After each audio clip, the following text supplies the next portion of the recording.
Last time in the lecture, we were talking about the afterlife of the discovery of literary sources on the part of Wellhausen and the discovery of oral tradition and fixed formal ways of writing and speaking on the part of Gunkel, and the way in which that gets worked out in later biblical scholarship, most notably in the work of von Rad, who tried desperately to find a guiding principle for the compilation of the entire Pentateuch in his credos, as he called them, which he thought gave you a sense of how the Pentateuch came together. The flaw, which was finally recognized after about 30 years, the flaw in von Rad's argument about the credo is that it is all Deuteronomic. All of the examples of it that he lists are Deuteronomic. So what he has his hand on is the Deuteronomic historian's idea of what is important in that past tradition. And other people would have seen it differently, and we can demonstrate that by looking at how the priestly writer looks at that material and has a very different view of it. So that was one of many ideas. Martin Note came up with a number of them. Most of them are not really relevant to the study of the Torah, and we'll take them up when we do the Deuteronomistic history. The one that is his insistence that the book of Deuteronomy forms the introduction to a Deuteronomistic history, and that originally they circulated in that way, which raises the interesting question that if Note is right, that that's the way the literature developed, then why did the book of Deuteronomy get separated from the history when the material is circulated and tacked on as the very end of what emerged as a Pentateuch and not a Tetrarch plus a Deuteronomistic history? So Note never really answered that question. It's an important question to ask and to try to answer, and when we get to the Deuteronomistic history, I promise I will try to answer it for you, assuming that Note is correct in the first place, which more and more people now doubt. So of the two ideas, the credo and the Deuteronomistic history plus a Tetrarch, Martin Note's views probably had the greater longevity. There are still people who believe in a Deuteronomistic history, and since I'm writing on part of the Deuteronomistic history, I sort of halfway believe that there is a Deuteronomistic history. And that's not bad in scholarship. You know, having a 50-year run on an idea is not a bad thing at the rate that scholarship changes.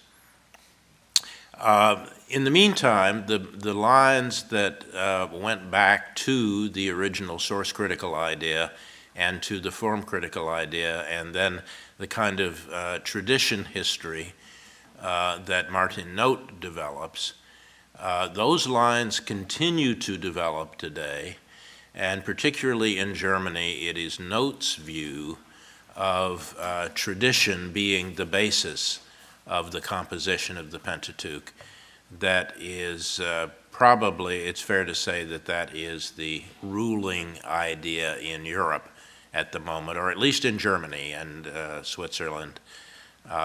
When you get into England, England is always a little bit different, and there it looks a little more like traditional source criticism.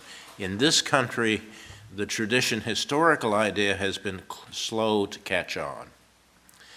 And so the notion of doing an explanation of the creation of a Pentateuch by appealing to tradition history is really still a pretty much European thing, whereas the Americans tend to be more interested in the traditional literary sources. Furthermore, there is a growing trend, both in this country and in Europe, to see all of this activity having to do with the putting together of traditions, or, if you prefer, the putting together of literary sources, to see it as a fairly late operation. That is, it occurs sometime in the exilic period or later. The reasons for doing this are not very good. The usual argument is that people were largely illiterate, and therefore the notion of writing, both from the standpoint of the creation of writing or written literature, and also the capability of an audience to read, was restricted. And therefore, writing just didn't make sense early, according to these scholars. This is, as most things are, highly selective in its view. Certainly there was skillful writing going on all the way back into the 3rd millennium in Mesopotamia, and we have examples of it elsewhere in the Levant, in the area around Israel, at a fairly early stage. Now, how many people could read that is another matter. We don't really know the answer to that. There's no good way to do it. Generally, people took writing to be a kind of magical thing anyway. And so in the 1st millennium, during the Assyrian period, when the king of Assyria puts a big inscription in your town, you may not be able to read it. In fact, you most certainly probably couldn't, because it would be written in cuneiform. Even back in Mesopotamia, people were losing their ability to use cuneiform. They were speaking Aramaic. But the king persists in putting it up there in the same way that public buildings in the early 20th century and the late 19th century put Latin on their buildings. And very few people could read Latin. So the same thing is true of cuneiform. So they're going to put it up there in cuneiform. And it has a kind of symbolic value. You know what it is, even though you can't read it, and you understand the symbolism of it, that the king of Assyria is claiming control over this town that you are in.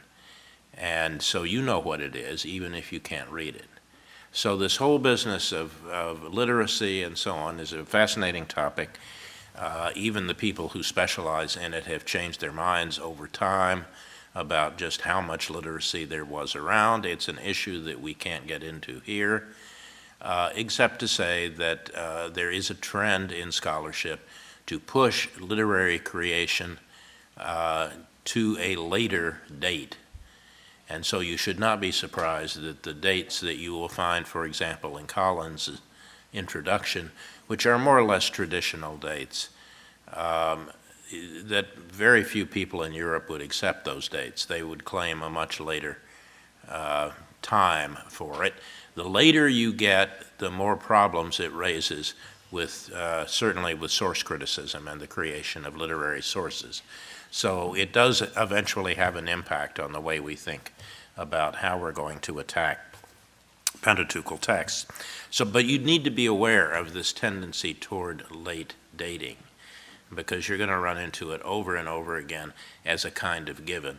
All I will say about it, it's a very complicated issue, but all I'll say about it is that it is a very complicated issue, and you need to understand that. And the people who say that need to understand it.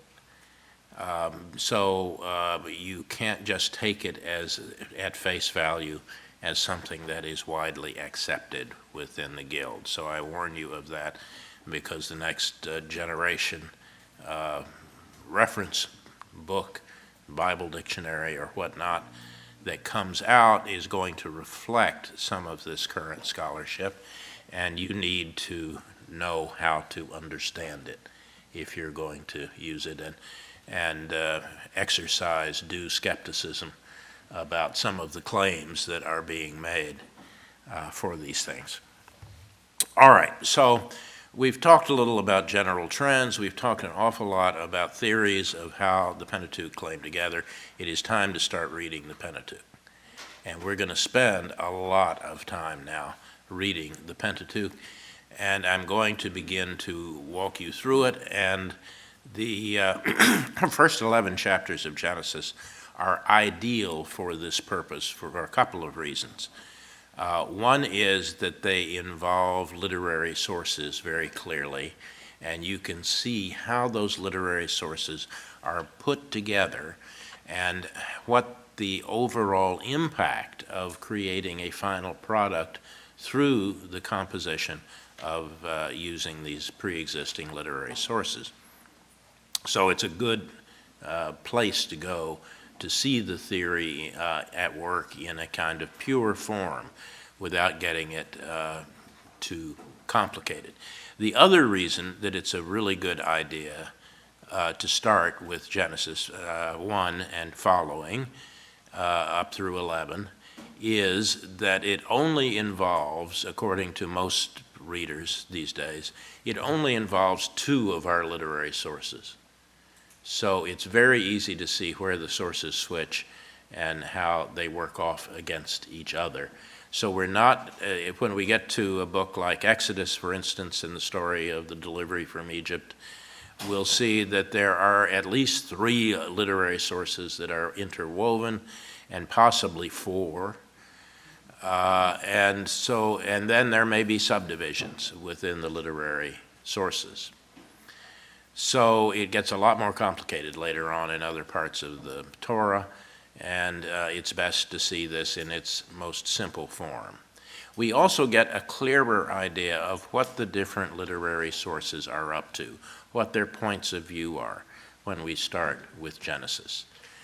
Remember that this Genesis material in 1 through 11, the so-called primeval history, is fundamental to the outlook of the rest of the text. It is the place where the compilers and authors of the biblical text display their ideas for you about the world and how it got that way. So it is fundamental framework for what follows. And they are taking some time out at the beginning to indicate just what they think the world is, how it came to be, what people are, how they relate to the deity, how the deity relates to the people. So these are all fundamental ideas that will lie behind much of the later writing that we will run into. So at the very beginning, we start out with this kind of account of origins. So what I'm going to do is treat these in the order in which, according to the source theory, they came into existence. That is, we're going to start with the reading of the Yahwist, and this is one of those places where the Yahwist narrative is coherent. That is, you can read just the Yahwist passages by themselves and come up with a coherent story. And then you can look at the priestly additions to this. The method that was used in the editing in 1 through 11 is very clear. This is not always the case in the Torah, but it is the case here. What the priestly writer does, instead of fooling around with what we would call a minute editing, that is, changing a word here, changing a word there, so far as we know, that's not the way the priestly writers worked. What they did, rather, was to insert very large blocks of material. And those are pretty clearly visible in 1 through 11. And what they have done is to preface and to follow large blocks of Yahwist material. So the way in which this material has been edited is to let the Yahwist tell the story, and then at some point or another it gets to be too much for the priestly writer, and they say, well, all right, you also have to think about this. And then here comes a large block of priestly insertion that is designed to make you rethink what you have just read from the Yahwist. So it's a fairly sophisticated way of doing the editing. Later on, it will be done in a somewhat different way, and they will work in a smaller scale on these passages. But here it's very easy to see what the game is and how they're doing this and how they intend this material to be read. So the Yahwist's account begins in chapter 2 of Genesis, the second half of verse 4, and it begins in the middle. That is, the story does not pretend to give you everything you might want to know about how the world and people were created, and even less does it give you any sense of the motives of the major actors. We have no idea why God does what God does in the Yahwist narrative. The deity always remains a mystery, and how the deity thinks and the reasons that the deity does things are a mystery. This is characteristic of the prose style of the Yahwist, who was an absolutely brilliant prose writer. If you compare this with other examples, the only thing that comes close to it biblically is whoever is responsible for writing a section of 2 Samuel that we call the succession to the throne of David, which tells just that story. That is, how does it come to be that kingship finally moves from David in fulfillment of a divine promise to David by God? How does it come to finally move and be fulfilled in the accession of Solomon? That's the story that the writer is telling you. And it's just a beautiful piece of prose writing. And when you read this kind of material, you really need to luxuriate sometimes in just the skill of the writer and how the writer does things. This writer really knows how to manipulate you as a reader. And so does the writer of the throne succession narrative. So enjoy it. I mean, it's nice writing. But it is very spare writing. The Yahwist is not interested in general questions. The Yahwist is an ancient author and just gives you what the writer wants you to know. And the kind of modern tendency to ask all sorts of questions, and in particular to display interior thoughts of the characters, which is so common in modern writing. I mean, you can just imagine how a modern author would tell the story, or how a modern author has told this story. In many cases, I mean, read Paradise Lost, for example, as an early modern example of telling basically this story, and see how different it is from the way that the Yahwist tells the story. So the Yahwist simply begins in the middle with a temporal clause. Now, in the day that the Lord God made the earth and the heavens, when no plant of the field was yet in the earth, and no herb of the field had yet sprung up, for the Lord God had not caused it to rain upon the earth, and there was no one to till the ground, but a mist went up. This is all introductory time setting, right? And what the writer is doing is to tell you how different the world was before God got to work on it. But this is not an exploration of what the world was at the beginning. This is not a story of the creation of the world. There are already things there that that God is working on. There is the ground itself, which is going to play a pivotal role in just a moment. So that creation is going to involve the ground. But we don't have agriculture as we know it. The writer is dramatizing how different things were in those days. Notice that we still have not gotten around to a main clause, right? This is all introductory dependent clause, a very complicated and long dependent clause of the source that your high school English teacher would not let you write. But here it is, and this is giving us all the necessary background. And finally, that we get to the main clause in verse 7. Then the Lord God formed man, and here they're using the generic term for man, Adam, the figure who will eventually give his name to the first thing. And it's a pun. It's a word play. Adam was formed from Adamah, from the ground, which is simply looks like the feminine form of the same word. So Mother Earth, if you like. But the Yahwist loves these word plays, and they're all over the place. Most of them are very bad, and they are bad philology, and they don't make any sense, and his explanations are clearly traditional. And they're not, I think half the time he doesn't, or she, we don't know whether the writer here is male or female, and that is true generally in our biblical texts. We do have a tradition of female authors in antiquity, but we don't know in this case what is what. So the Yahwist remains the Yahwist, and that's because of what the Yahwist does, not because of who the Yahwist is. We don't know. So the Lord God formed man. And the image or the word that is used here is the image for the creation and manipulation of objects. Fabricate is what it means. So you have this very human picture of the deity grubbing around in the dirt, creating this thing out of the dirt. The dirt itself is not living. The dirt is inanimate until somebody does something to it, in the same way that a potter takes clay and makes a pot out of it. It becomes a pot.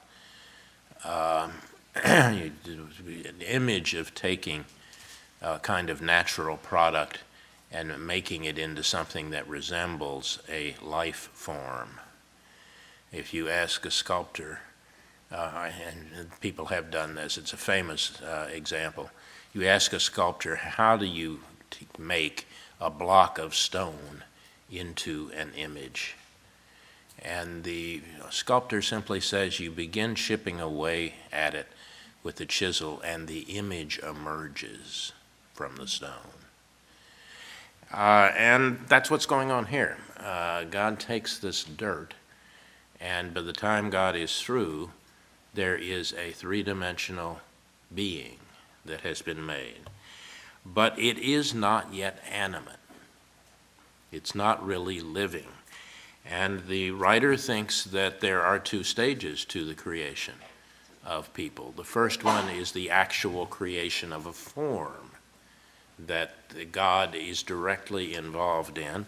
And after that, then the form is animated, and God does the animating. So God formed man of the dust from the ground and breathed into his nostrils the breath of life, and man became a living being. So in order to animate this ground, there has to be a divinely contributed component to it. And the component is described here as the divine breath, which is breathed into the human. And therefore, the anthropology is that as long as the divine breath is in the human, then the human is animate, is alive. When the breath is removed, then the person becomes clay again, and that notion will appear again later on at the end of the story. And then God planted a garden in Eden in the east. Now we have no idea where this is. And there he put the man that he had formed, and out of the ground he made to grow every tree that is pleasant for sight and good to eat for food. And also, by the way, there is a tree of life in the middle of the garden, and a tree of the knowledge of good and evil. So there are two special trees in the garden. The famous tree of knowledge of good and evil, or if you prefer the translation, the tree of good and evil knowledge. Now, this is a formulation which technically is called a merismus. You don't need to remember that. But it's a way of indicating totality, as in the expression from soup to nuts. for example. And here it's the same thing. Good and evil knowledge exhausts all of the categories. Knowledge is either good or it is evil, or something in between. And so this is a tree of all kinds of knowledge. And that's the point of calling it this. So it's the good and evil knowledge tree. And then we don't hear much about it until the end of the story, but there's this other tree of life in the middle of the garden. And what is going to happen with respect to the tree of life later on is an indication that in the mind of the Yahwist people were not created to be eternal. That is, you don't lose immortality in the garden according to the Yahwist. There was a fear that you might become immortal, and after what happened, God does not want you to become immortal. So there is a fairly subtle thing going on here. We're getting the idea that God is not really exactly sure how this creation is working out. The Yahwist tells the story in such a way that you get the impression that there is a lot of improvisation going on the part of God. God does not seem to know the answer to all questions. This is not the sort of medieval notion of an all-knowing God. The Yahwist does not see things that way. God rather seems to be more interested in innovation and doing things without knowing exactly what the final result is going to be, and then having to react to that. And this is a distinct characteristic of the theology of the Yahwist. The theology does not believe in this total control of God over the creation. There will be authors in the Bible that do, but the Yahwist is not one of them. So in the meantime, we want to know a little more about the rivers. Surely you do. And so we get a section on the rivers. A river flowed out of Eden to water the garden. Well, that makes sense. God has not yet created rain. So God's just planted a garden. And now God suddenly says, now wait a minute, there's something missing here.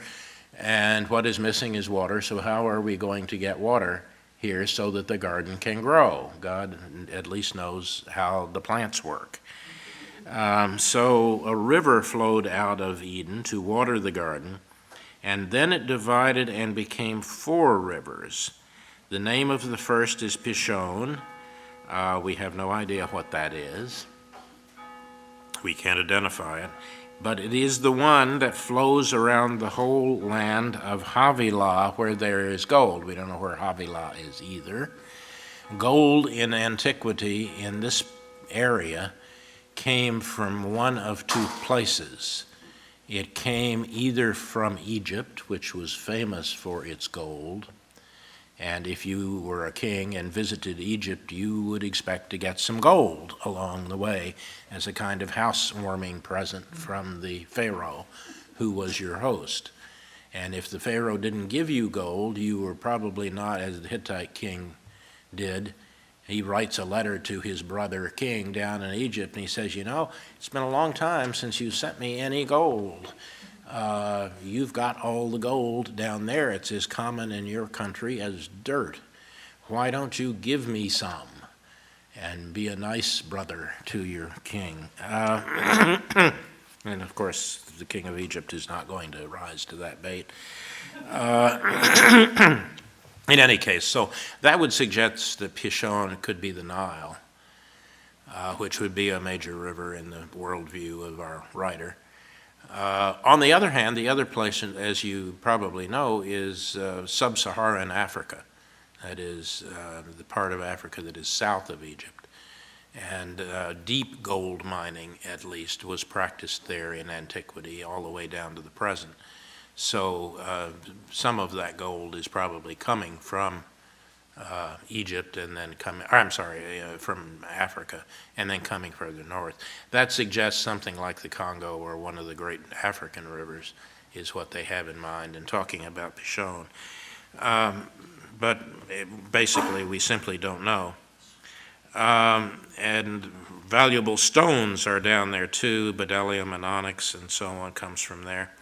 The name of the second river is Gihon. This is a major puzzle. Gihon is the name of a spring outside of Jerusalem, and we have no idea what they're talking about here. Surely it's not the Gihon spring, which will figure later on when Hezekiah, the king Hezekiah, builds a tunnel to lead the water of the Gihon spring into the walled city of Jerusalem, thereby making it a safe place to hang out when the city is besieged. Before that, you had to leave the walled city if there was a siege and risk getting killed in order to go out to the spring and get water for the city, which makes the city vulnerable. And so no idea what the Gihon is, what they have in mind. It's certainly not a major river. It's the one that flows around the whole land of Cush, which is a name for modern-day Ethiopia. It's part of Africa. So again, just what they're thinking of here is not clear. The name of the third river is the Tigris, and the name of the fourth is the Euphrates. These are the two great rivers of Mesopotamia that divide the land of Mesopotamia ultimately and enclose it. So the Tigris-Euphrates was well known to our writers. The point here is that these four rivers are meant to represent the four corners of the world. And they all arise from a single river, we are told. And so the river which flows out of Eden, from which these other great rivers diverge to the four corners, is the center of the world. So this is a very traditional picture of the garden being the center of the world from which all of the river sources finally flow. Later on, the temple in Jerusalem will be thought to be the same thing. And at the end of the book of Ezekiel, for example, you have the picture of the rivers flowing out of Jerusalem in the four directions. So sacred sites of one sort or another, and the garden is clearly a sacred site, are thought to be places where heaven and earth meet on the vertical scale, and the underworld is accessible from there as well. So it connects heaven and the earth and the underworld vertically. Horizontally, it connects all four quarters of the earth. So it really is the center, and you can read Iliada about the importance of the center in religious thinking. So later on, it will be the temple in Jerusalem, and the temple itself will be decorated with objects that make it appear to be a garden. And it's fairly clear that they identified Eden with the temple itself. And so it has all those same characteristics that here the Yahwist tells us are part of this garden. And so the Lord God took the man and put him in the Garden of Eden. Notice that the person is there. This is a very Lutheran kind of comment. Luther has a whole sermon on this point. That the man is put there to work it. I mean, he has a job. He's supposed to take care of the garden. He's the gardener. He's the human gardener that God has now created to take care of the garden. And that seems to be the only rationale for God creating this human. God puts the human in the garden in order to work it, and says, "You may freely eat of every tree of the garden, but the tree of the knowledge of good and evil you shall not eat, for in the day that you eat it, you shall die." That's the incentive.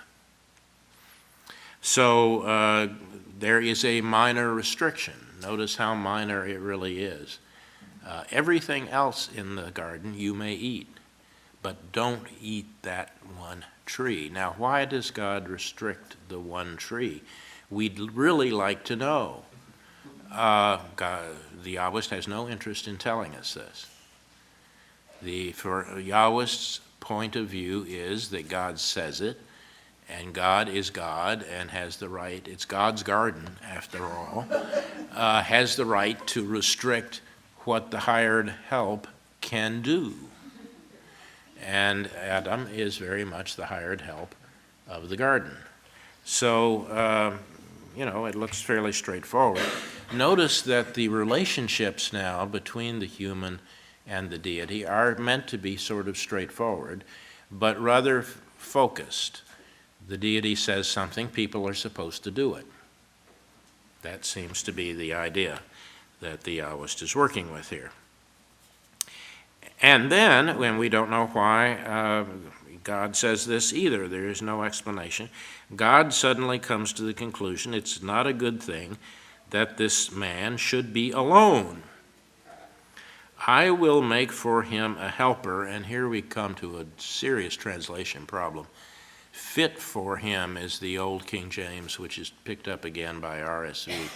That's not what it means. The Hebrew is kenegdo, which means a helper opposite him, physically opposite him, over against him, as in the case of two people looking at each other face to face. That's the image that is. And what I think they're trying to say here is that we're looking for a helper who is the mirror image of the man. And mirror image is an interesting way of thinking about this because it is an expression both of identity and of difference. If you look at something in a mirror, it is the same thing, and you recognize it when you see it as you in the mirror, right? But it is not you in the mirror, because the mirror reverses it. It's exactly the opposite of your image. And the writer seems to be here trying to explain what the relationship between men and women is. That it is a relationship of actual identity, but it's also a relationship of absolute difference. And this is going to play a role in the next scene, which is the first time we have seen this, but the Yahwist has a wonderful sense of humor. And the story now of how the creation of this helper is done is one of his first examples of it. So out of the ground God formed every beast of the field and every bird of the air and brought them to the man to see what he would call them. So he brings them by Adam, and Adam looks at them and is looking for himself. He's looking for identity. And he's having a problem. I mean, you can just imagine this story. Okay, so here comes the horse. Horses are useful. I mean, it's certainly in the category of a helper. Here is the horse, but he looks at it and says, no, it looks nothing on earth like me. I don't see myself in this. And so he calls it a horse, right? Instead of indicating similarity. Or here comes the giraffe, and he said, no, that's not it either. We still haven't gotten anywhere with this. You've got to try again. So the man gives the names, and in the process of giving the names, recognizes the essence of everything that God is giving him and knows that it is not his own essence. He does not recognize himself in this. And so God tries something else now. If you can't create another being that is like Adam or identical with Adam, then the best thing to do is to make one out of Adam instead of going back to the ground, which would be the logical way to do this. The relationship between the two humans is going to be much closer than that. They're not simply made out of the same stuff. They are actually made out of pieces of each other. So they're struggling here to explain in a fairly sophisticated way what this relationship ought to be. So God caused a deep sleep to fall on the man, and while he slept, God took one, and the traditional translation here of this word is rib, and this is supposed to be in the old folktale why men have one fewer ribs than women do. If you've either taken an anatomy course or counted, you know that is not true. Humans are humans, and they have the same number of ribs unless something else has intervened and created a problem. The word probably simply means bone without indicating which bone is involved, and there have been some absolutely fascinating books written recently on just what bone is the subject of this story.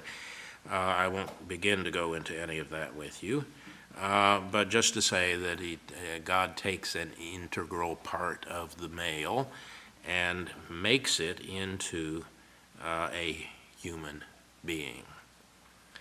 And so the bone which God took, he made into a woman, and here we're dealing with a different word play for man, ish, and isha, woman, the same word with the feminine ending on it. So that indicates how close the two are. This is a subtle word play on the part, another one on the part of the Yahwist. And brought her to the man. And God, you can just hear God saying, okay, take a look at this and see if this is any better. And notice the reaction in the text of Adam. This is the first time we've really had a quotation from Adam here, and here it is. At last, he says, this is bone of my bone. He's quite literal about that. And flesh of my flesh. She really is bone of his bone and flesh of his flesh. And she shall be called woman because she was taken out of man. That is a bad pun. It works in reverse. Woman will be the mother of humans, not the man. So the wordplay just doesn't work, but then we're used to that. We'll cut the Yahwist some slack. Therefore the man leaves his father and mother and cleaves to his wife, and they become one flesh. Notice the way they're working with the image of bone and flesh in this. And the man and his wife were both naked, and they were not ashamed. There is no division at all between the two of them. There is no separation at all between the two of them. However, as we all know, this is not the end of the story. There is this serpent who is coming along in chapter 3.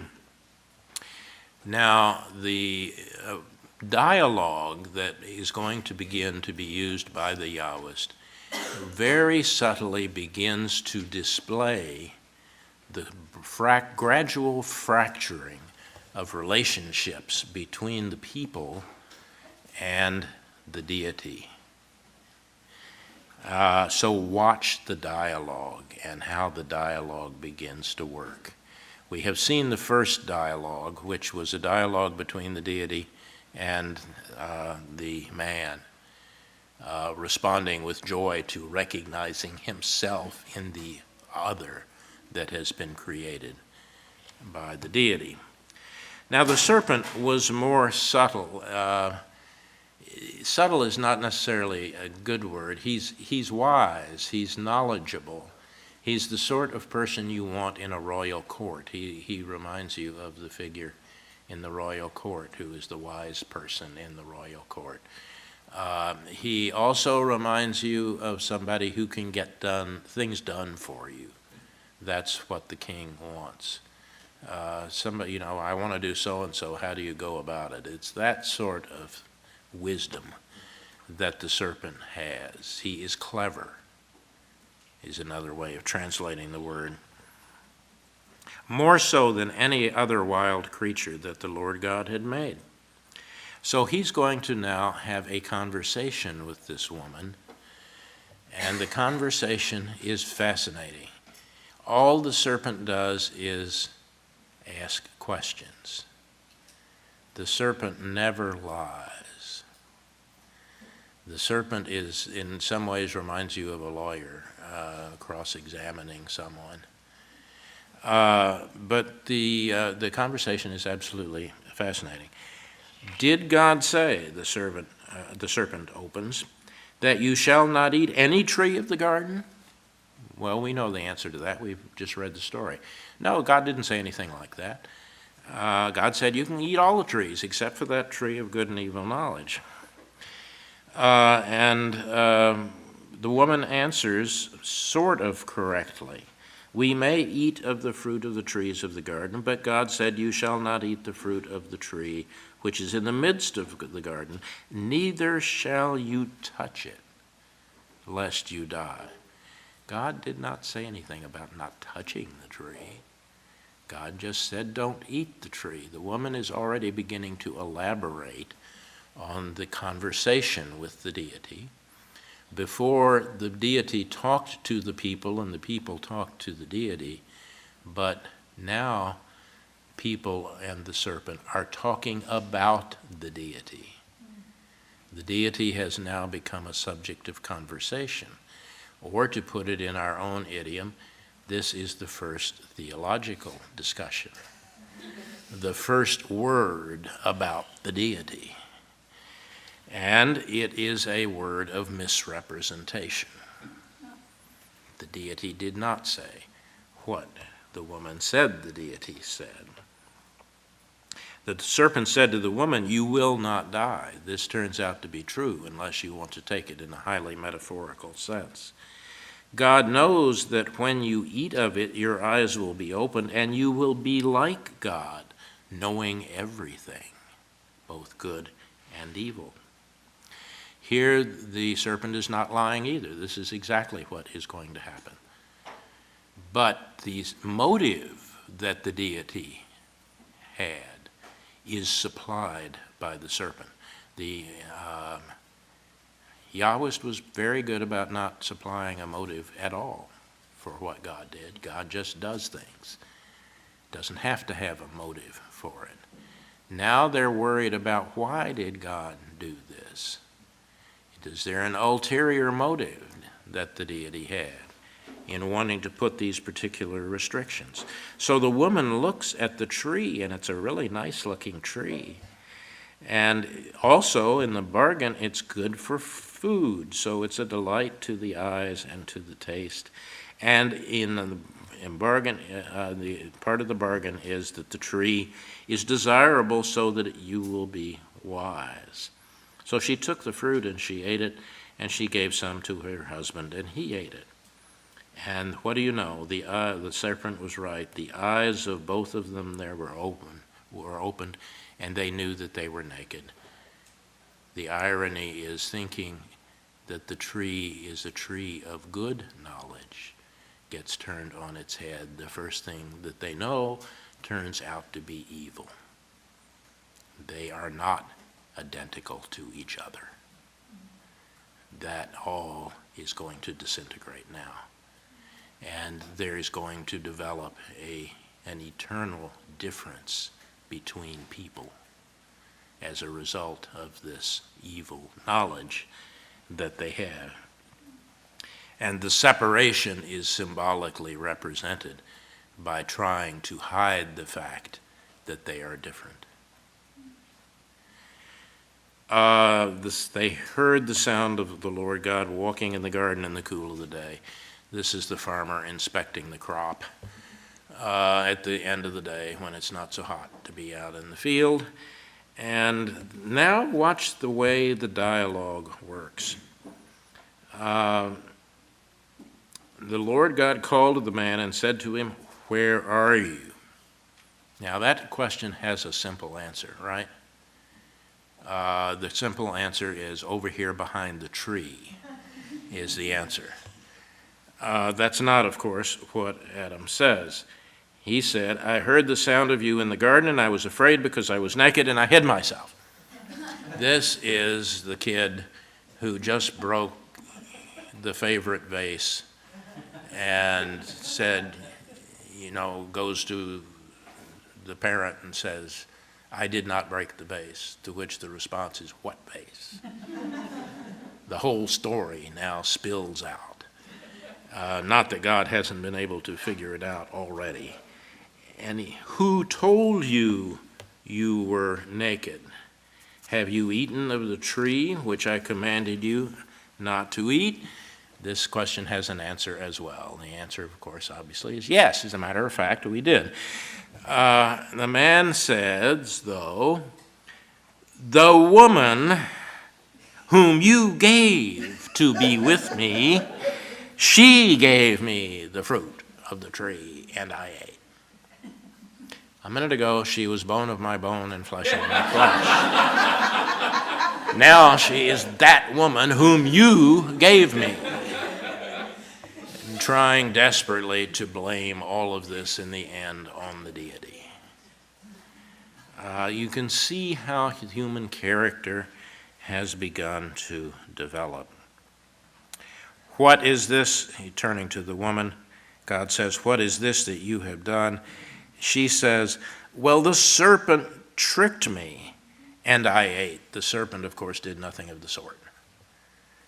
The serpent simply asked a few simple questions, and she got herself into this all by herself. And there we are.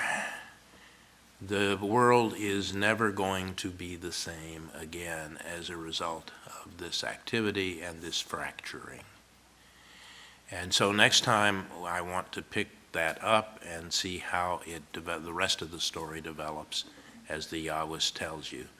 We have already reached a watershed in the creation with that moment of breakdown in the conversations between humans and the deity. And the remarkable thing about it is how little time it took for that to happen. And you begin to wonder, and hold this thought in your mind over the weekend, is there something essentially flawed with this creation? Has it moved suddenly in a direction that means it is not a good idea for God to do something with these people? Would it have made more sense if God had started with the giraffe? All right. We'll take up the rest of the story, as unhappy as it is, on Monday.